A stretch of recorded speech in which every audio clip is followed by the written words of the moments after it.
up, guys? Thanks so much for clicking on the video. My name is Leah, and let's recap and review Real Housewives of, I was about to say Beverly Hills, of Potomac. This is season 8, episode 4. So let's get into it. All right, y'all. So before we get into it, we gonna get a little spicy. And I have a few tweets that stood out to me last night, as well as a question to ask you guys. So first, let's talk about these tweets. So the series of tweets I want to talk about come from Candace. So Candace posted these last night while the episode was premiering. And her first tweet goes, "There is no greater feeling than having the tapes roll on you and know you still stand by every single word you said. Hashtag RHOP."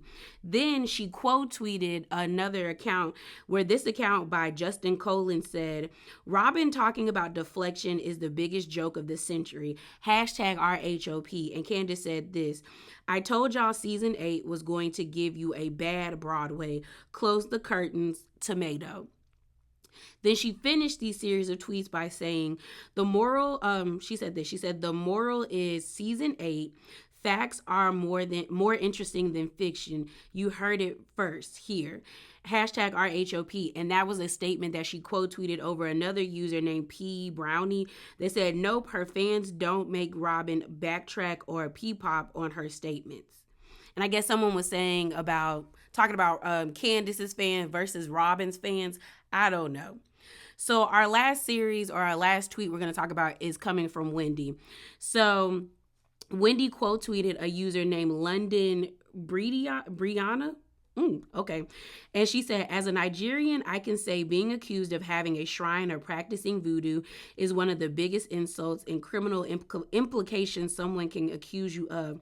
People in Nigeria are literally stoned to death or jailed over these things." And then Wendy quote tweeted by doing ... hashtag RHOP.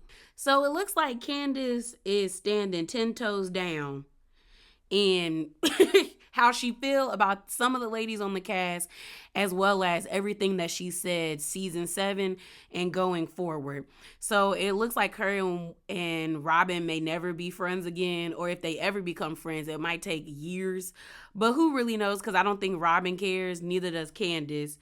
When it comes to Wendy, this storyline, I don't find it dark. I know a lot of people say they find it dark. At first, I probably felt like it was dark, but now I just think it's a stupid storyline, and I'd rather us not talk about it, especially in the way that it's being talked about online. But I can see why she's upset. And the question I have for you guys is, I got this from the Twitter page called @IamWatchingBravo, and they asked, "You have to keep 4 and fire 4. Who are you keeping and who's leaving?" Basically, who on the cast do you want to keep currently and who do you think should leave? I would say the 4 that I would keep would be Mia, Candace, Wendy, and possibly Robin. And then I would have Karen as a friend of. But yeah, I'm actually interested in seeing what this show would look like without Giselle. Like, would people still behave the same way, or would it have the Lisa Rinna effect like what's happening on Beverly Hills?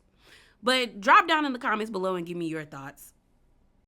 All right, y'all. So I'm going to do this review differently. Instead of going in order by scene, I'm just going to go for the scenes that didn't matter too much. And then we're just going to put the Nneka and Wendy stuff all together. So we get this scene of Candace with her mom. They're at her place. And Candace lets us know her and her mom are in a better place. Probably since now that she moved out that house.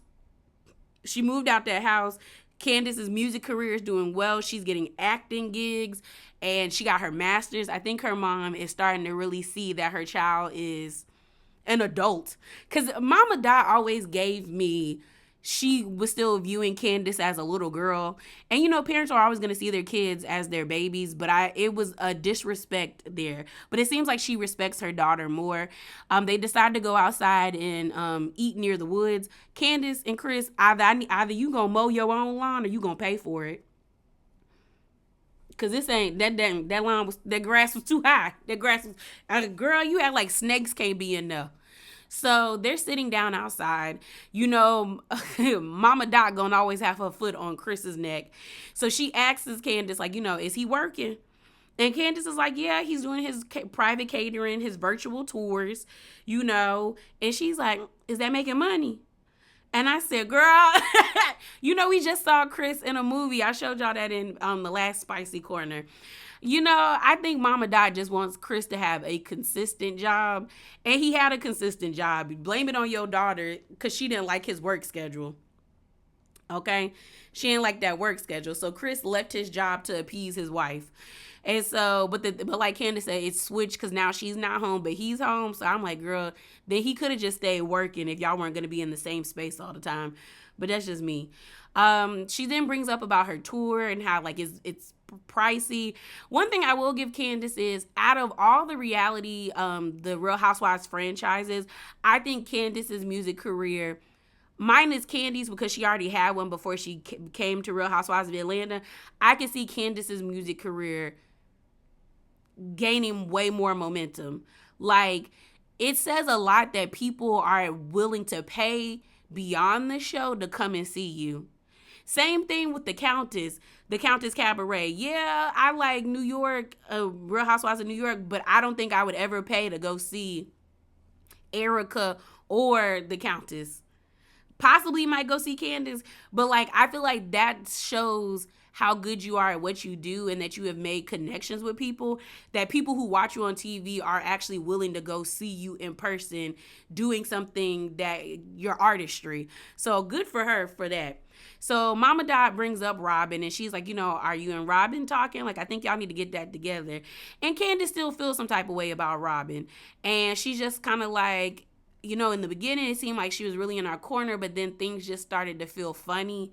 And like, now it feels like she was just using me and Chris to deflect from what was happening in her own backyard. And see, what's interesting to me about this discourse between Robin and Candace is the fans. Because I follow a few of the Robins and I follow a few of the Candy Canes. And, you know, I've just been watching my mutuals battle it out. But what is very interesting to me about this is both sides feel like each person did them dirty. Like, you know, the Robinitas feel like Candace allowed social media to poison her mind against Robin. And then, you know, she's been really shady towards Robin and Juan. And then Candace did some interviews. And then the Candy Canes, the Candy Pants, feel like Robin was a part of the storyline that Giselle cooked up about Chris making her feel uncomfortable, and that pretty much Robin was using the situation with Chris and Giselle as a way to deflect from Juan being out in these streets cheating. And so it's just interesting because I think I lean more on Candace's side because in the beginning, Robin did seem like she was standing 10 toes down with Candace and Chris. But then as the season continued and then the whole little bringing out the speaker because she wanted to embarrass Candace. And then we get to the actual reunion and it's like now you kind of like you ride in the fence. It was just kind of like, yeah, you really don't fool with her the way you tried to let on in the beginning of the season.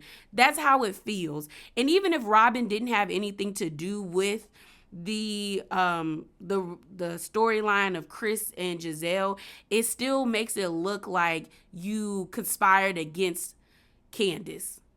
And like it just doesn't look, the optics really be messing people up. Like even with the Nneka thing, it's just the optics don't vibe well in your favor. That even if I was Candace, would I have spoke negatively about Robin in the press? Probably not, especially if I thought maybe I still wanted to be friends with this person. But I definitely would be, Robin is not a friend of mine anymore. It'd be like, I like that saying, feed that person with a long-handed spoon. Like, we would never be the same way because I would look at you like, oh, you tried to set me and my man up.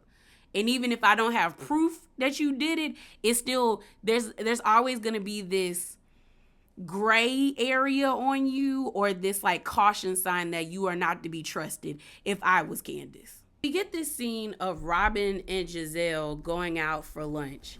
And pretty much, oh, also, this whole cougar storyline with Giselle, let it go. Like, yes, Giselle is beautiful, but I don't think that little boy wanted her. On top of that, I don't think Giselle wanted him. Like, I don't even think Giselle want Jason like that. I don't get it. So they're sitting down eating lunch, and Giselle pretty much confronts Robin about Juan, where she was like, Juan called himself trying to check me. So we found out that they were filming a live show for Reasonably Shady. And I remember seeing these pictures of Giselle, Michelle Williams from Destiny's Child, and Robin taking this picture together. I think she was like their special guest, or she spoke on their podcast with them. But I guess Juan was there, and Juan saw Giselle and pretty much told Giselle, like, I heard you don't believe anything like I say.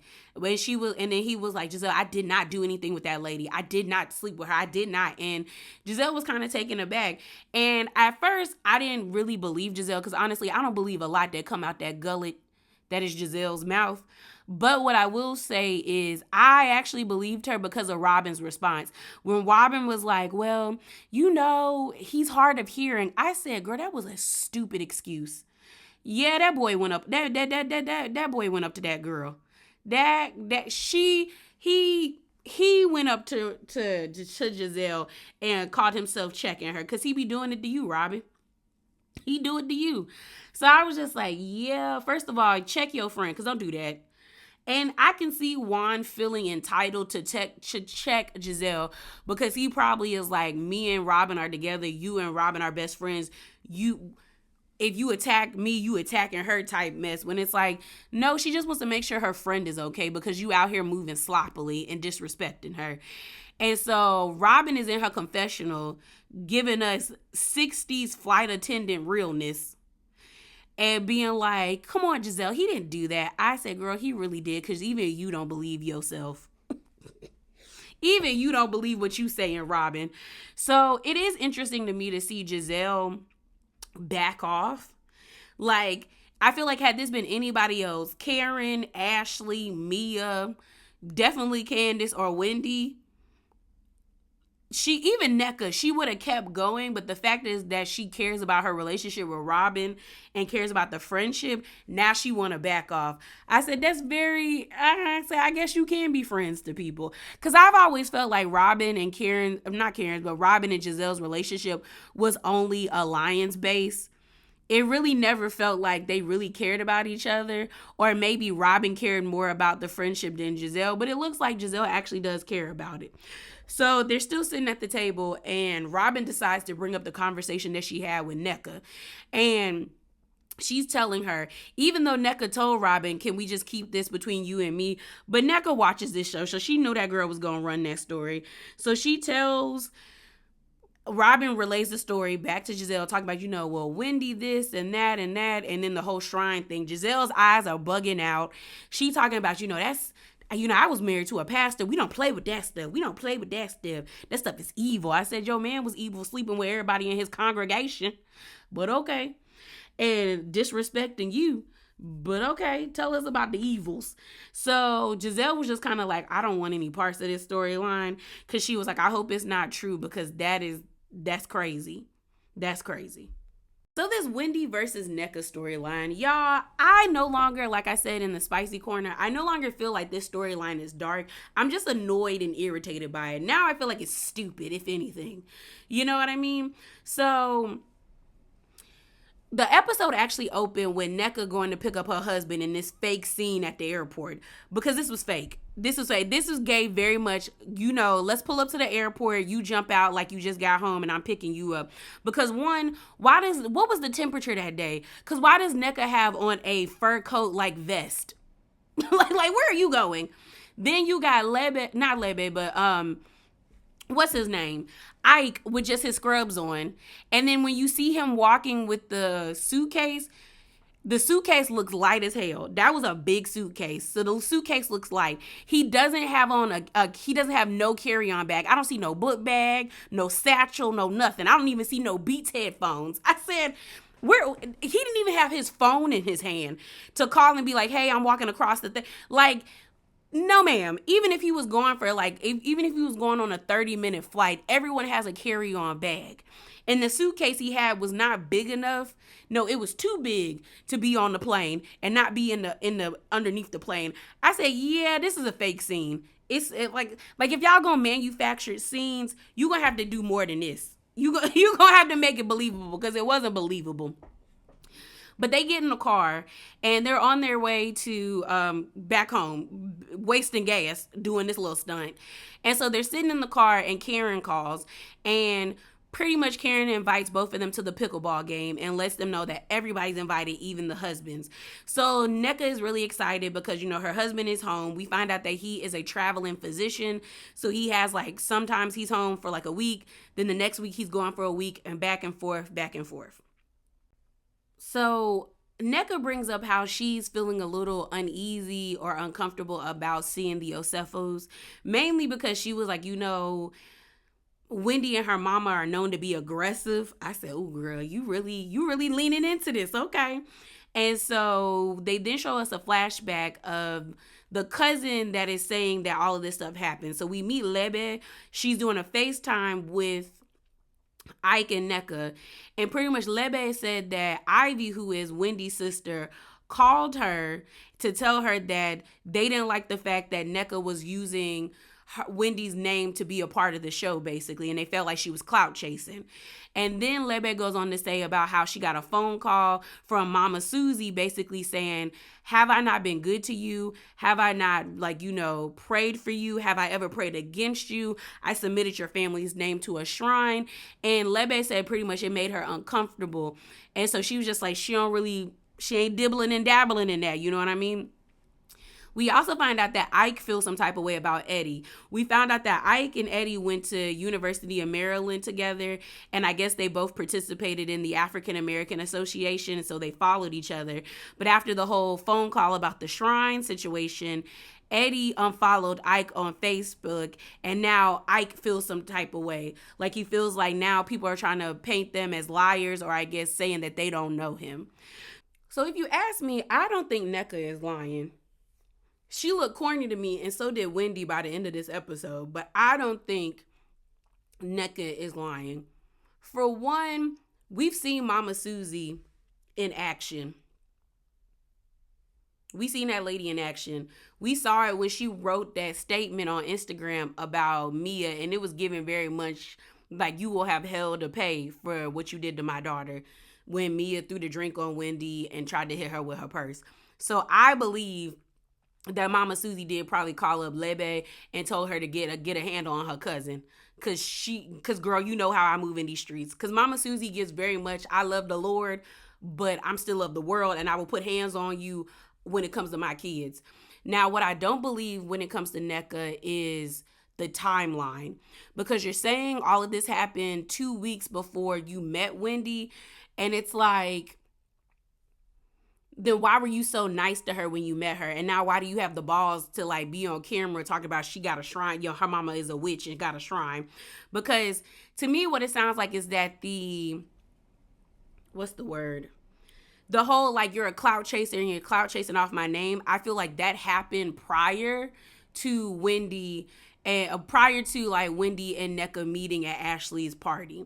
Because as someone who grew up in the DMV and had African friends and has a very close African friend, she's not Nigerian, but she's African. She was always, and her friends and family were always going to events weekly. Somebody was always getting married. They were always celebrating a birthday. It was always some holiday. They were always celebrating something, a graduation. And at those events, it looked like a massive family reunion whenever she would post videos and pictures. So to me, and with Lebe and Ivy knowing each other and Ivy being Wendy's sister, they probably met Nneka maybe once or twice and was like, oh, hey, nice to meet you. Very cordial interactions, but they weren't friends. So I think Ivy did call Lebe and be like, my sister's not happy about your cousin using her name to be a part of this show and trying to act like they're friends when they're really not.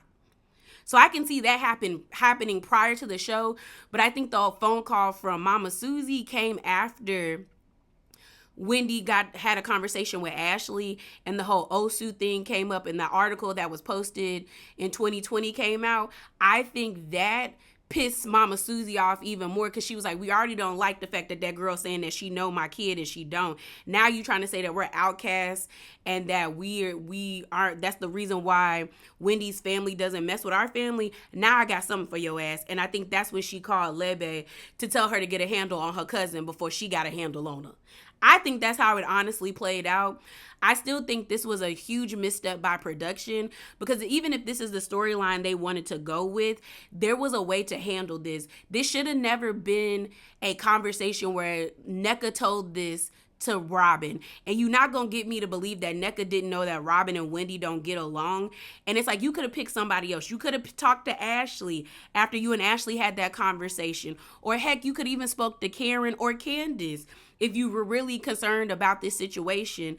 But no, you went to Robin, who you know doesn't like Wendy, and Wendy doesn't like Robin. And it looks like you're trying to tap dance to be a part of a group that may well as turn on you next season. You look stupid. Like, if anything, and like I said, I do believe that this is true. You could have just had to sit down with Wendy and been like, why did your mama call me? Why is your sister harassing my cousin? Like, what's good? Like, do you not like me? Do you not want me on here because I'm Nigerian? Do you not want me to be a part of the group? You could have had that storyline, but the way Nneka is going about it, it sucks. You look bad. You look extremely bad. The reaction of the way people feel about you on TikTok and on Twitter, baby, your community is mad at you. So we pull up to the pickleball game and everybody shows up. We see Giselle coming in first. We then see Mia and Gordon pull up in separate cars. And I'm like, why are y'all wasting gas? Because nobody here is employed. Okay, everybody is unemployed. Why are you wasting gas like that, pulling up in two cars? It's not cute, okay? Like, what are you doing? So they pull up. Karen is still standing to not hugging Mia. So they do that cute little pecking on the cheek stuff. We then see Wendy, this lady named Vivian, and Candace. Vivian, I guess, must probably be an AKA or know Giselle, because Giselle was really excited to see her. She was like, Vivian. And then Giselle and Candace ignore each other. They definitely ain't gonna never be the same, because Giselle's in her confessional talking about, I'm not, after what happened, after what Candace said to me, I'll never speak to her again. And she's lucky. She was like, because it's going to be bad. And then Candace is like, F her, because she played with my marriage. My thing about it is, Giselle, what you did was nasty. And you need to own the fact that what you did was very nasty. And and I know there's people that like Giselle and go up for her. That's you. I don't really fault people for the people that there's certain people I do fault people for going up for. But I know people go up for Giselle. But y'all gonna have to be real, and we all gonna have to be real. What Giselle did to Chris was nasty, and it was something that could have altered and did alter his future. When you do that type of stuff, you have to be prepared for the hell that person has for you to come. And what Candace said, was it in poor taste with the dwindling uterus? Yes, but did Giselle deserve it? Yeah. Giselle's just mad because she doesn't have a comeback. Giselle can't read. There's nothing iconic about Giselle other than that shirt, that tax shirt she pulled on Karen. Other than that, it's them eyes and that tax shirt. What else? What else does Giselle give us? Giselle is not quick with her wits or anything like that. So her saying that it's going to be bad, what are you going to do? You going to hit her? Because that's all I can see Giselle doing to Candace. Because Giselle was still reeling from that, I think that $900,000 teardown comment. You don't have no comebacks. And even if you use the comeback about her living off her mom's money, your daughters do it, and she no longer does that. So you don't really have a quip for her or a read. So they end up playing pickleball. But before they play pickleball, we see Robin and Juan pull up, and everybody's shocked that Juan is here because Juan don't never come to nothing because he never supports Robin. So Robin pulls up in this cat suit. And it's funny to me that they were all making shots at Wendy, talking about Wendy is changing because of Eddie. And it's not like, girl, are you changing because your man cheated? I don't know. It was an ugly outfit anyway. If you gonna wear something like that, Robin, you could have came better than that. So the girls play pickleball. I don't know who won, nor did I care. Karen set up the groups where it was like people that have issues played together. So Mia and Wendy and Nneka played together, even though Karen doesn't know that Nneka and Wendy have an issue. And then Giselle, Candace, and Ashley were on the team. And I don't know. I think Robin was playing. I ain't Karen was playing. I don't really know, y'all. I wasn't paying attention. I honestly fast forward through that part. So then the ladies sit down. We see Kyle is there, Giselle's hairdresser, and Karen gives a speech about how, we're all here. Some of us have issues, me and Robin. And Robin's like, why are you saying my name? I thought we were good. And I was like, Robin, shut up. She's just making a generalized statement because everyone in this group has issues with each other at this point. You then see Eddie and Ike leave because Juan and Ike go play because they didn't really want to hear them like get into it. So the ladies are sitting down, and then Ashley speaks up and she says, I need to be honest about how I misrepresented a conversation that I had with Neka as I gave it to Wendy, and I take ownership of what I did. So then Candace asks Neka and Wendy are like, so are y'all good? We y'all are good? Like, now that we know that, like, this situation is this light bulb headed demon's fault, can we move on? And so Nneka's like, yeah, I don't know her. And then Wendy's like, yeah, I don't know her either. And then Nneka's like, oh, so you're copying me. Honestly, Nneka wanted to fight. Like, she came in there on 10 because it was just like the lady didn't even, she just copied you. Like, and it wasn't even like a copy like mimicking you. She just was like reiterating, yeah, like we don't know each other to have real beef. So then Nneka says like, well, she's the one whose family is submitting my family's name to shrines. So everybody's like, what? What you talking about, girl? What you talking about? And then Wendy's like, my family submitted your name to a shrine. My mother submitted your name to a shrine. And then Nneka's like, yeah, girl, she definitely submitted mine. I got a phone call from my cousin. Your mom called my cousin. So then Wendy is like, girl, my mom did that. My mom who loves the Lord did that. So then Mia sitting beside Nneka like, I believe it because, she came at me. Mama Susie came at me. So then Wendy's like, where's the proof? So then I guess production shows a screenshot of Susie, I guess, calling Nneka's cousin. And she did it on Good Friday, no less. So then they're sitting down at the table and everyone's just kind of like confused what's going on. Everyone kind of has these perplexing like looks. Vivian that came with them is confused and perplexed. You then have Wendy being like, girl, what are you talking about? Explain yourself, clear it up. So then Nneka's like, I am gonna clear it up, bitch. And then everyone's like, whoa, like, why are you like, why why are we using that type of language? Like, it ain't even that deep right now. So everyone's like just looking at them argue back and forth. Giselle says she believes it. Karen doesn't. Kyle says, I believe it. I'm like, shut up, Kyle. 2 cents really wasn't needed. So then Wendy gets up, and this is why I say Wendy and Nneka look corny to me, because Wendy's getting up. She's like messing with her hair. Robin is saying that Wendy is giving a master class in deflection. And I'm like, Robin, you live in a glass house. I don't think nobody wants to hear you talking about deflections. She's prancing up and down, and that would annoy me. And then Nneka's like saying like, no, your mom really did call me. You then have Robin talking to Ashley saying like she's not allowing her to speak. Like, there's definitely some credibility to what's going on, and Ashley believes it too. And I said, that's why I don't get why Wendy wants to be friends with Ashley, because it's like, that girl don't like you, girl. So they're sitting there, and then Robin's like, y'all need to have a private conversation. I don't think y'all situation is that deep because y'all don't know each other where y'all can't have a conversation. Wendy's like, I don't want to have a conversation with her. You know who I want to have a conversation with Mia. And Mia's like, for real? So they get up, and this is where it got corny, because it was like, Wendy, you don't like Mia, so why are you trying to have a conversation with her?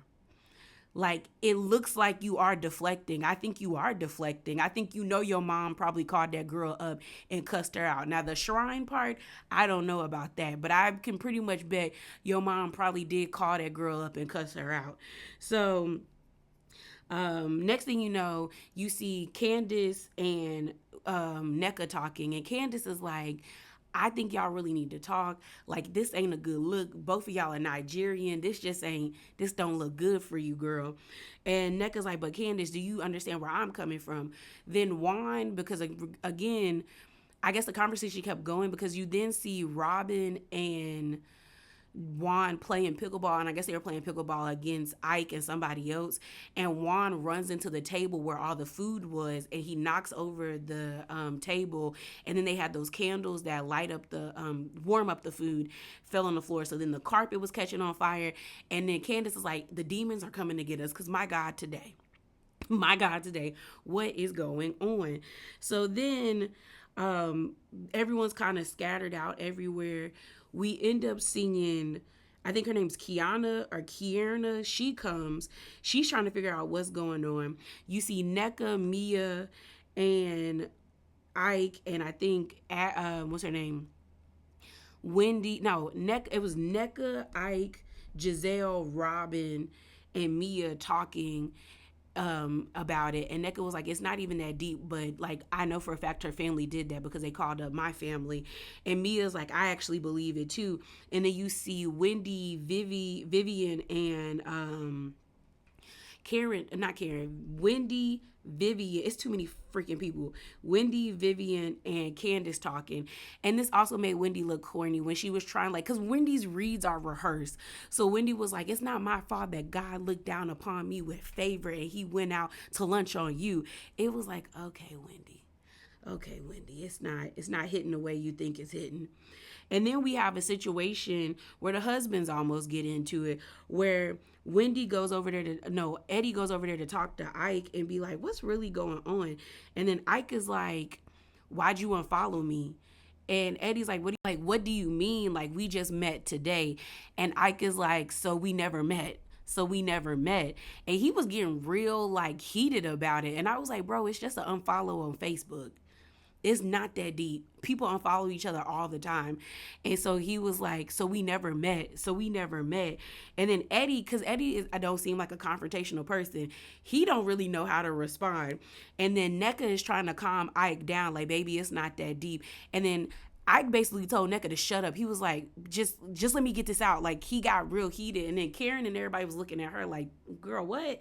And then you see Giselle being like, Eddie don't want no smoke with Ike. I was like, it's stupid. It's stupid to have smoke. Like, if anything, why would you fight with somebody over an unfollow on Facebook? And even if Eddie didn't want any smoke, why would you fight over that? It's dumb. So then Wendy was telling Eddie, like, don't worry about it. They just want a moment. Don't worry about it. They just want a moment. So then Wendy kind of is trying to back up Eddie. And then you hear Nneka be like, girl, don't get in my man's face. And then Wendy's like, don't do that. Don't do that. Don't do that. And then they kind of separate. And then you hear the ladies be like, yeah, we're not going to get physical. It's not that deep. It is not that deep. Like, Candace is like, what is going on? Like, everyone just is like perplexed by the energy that's coming off of everybody. So then Nneka says, your mom. And then Wendy's like, my mom, what? Your mom. Keep saying my mom's name. And then that's when Nneka's like, your mom's a witch. And everyone's like, whoa. And then they kind of dispersed. And Karen was like, y'all really just need to have a conversation so y'all can move on. But what I saw online was that a lot of people in the Nigerian community was like, calling somebody's mom a witch is like fighting words. And a lot of people were surprised that Wendy ain't like wop babaloo bop. But it's kind of like, Wendy can't be that way when she's taking up the stance of like, what Mia did to me was messed up last season. You can't really put your hands on nobody else going forward. It's just dumb. Like I said, I don't think the storyline is necessarily dark anymore. I just find it to be stupid. I can believe that Wendy is playing I don't know you type of game with Nneka. But I also feel like, why are you taking this to heart so badly, Nneka? Because you're acting like you don't know the lady either. And for you to say that Wendy's family is known to be aggressive, you came off mad aggressive. Like, you called that lady the B word for no reason, really. Your husband is getting upset and testy about being unfollowed on Facebook. Most people don't even be on Facebook no more. like that was stupid. It was very stupid. It's dumb to me, if I'm gonna be honest. But I like I said, this episode made Wendy look corny to me. And it's starting to make me feel like what a lot of people who don't like her said might have a little bit of weight. That the reason why Wendy is like a jack of all trades and a master of none is because she genuinely doesn't know herself. Because the way she was prancing around and she was giggling and kiki, it felt forced. And maybe she was really uncomfortable by the situation, but it didn't feel genuine. It felt like put on. Like, it just didn't hit. And she looked corny. Nneka looked corny. And I hope this storyline dies very quickly. Like, I don't want to talk about this no more. But yeah, y'all, remember to be bravely authentic. And as always, please hop down in them comments below and give me your thoughts. Deuces.